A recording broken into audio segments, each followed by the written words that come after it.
Jésus sauve. Lisons un passage dans l'évangile de Luc au chapitre 2, à partir du verset 10 jusqu'au verset 11. Mais l'ange leur dit, « Ne craignez point, car je vous annonce une bonne nouvelle qui sera pour tout le peuple le sujet d'une grande joie. C'est aujourd'hui dans la ville de David, il vous est né un sauveur qui est le Christ, le Seigneur. » Amen. Au cours de son ministère terrestre, Jésus a pardonné des péchés, permettant ainsi la réconciliation de nombreux pécheurs avec Dieu. Mais ce pardon était limité à ceux qu'il rencontrait sur sa route. Or, Jésus devait offrir la rédemption à toute l'humanité. Pour que cette grâce s'étende au monde entier, il fallait qu'il donne sa vie sur la croix. Sa mort est une mort rédemptrice.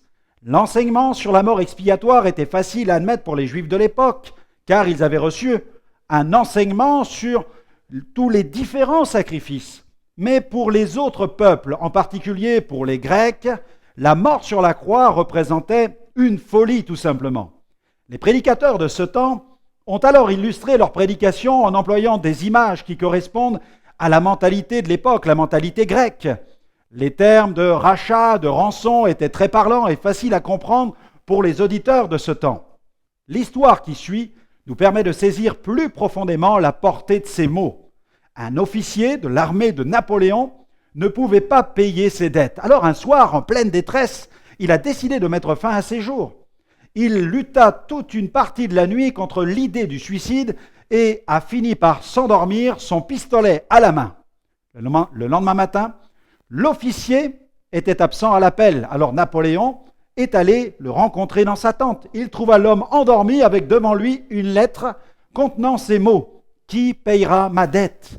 Napoléon écrivit de sa main « Moi, l'empereur ». Quelle illustration parfaite pour saisir la pensée du rachat de nos péchés par le sacrifice de Jésus.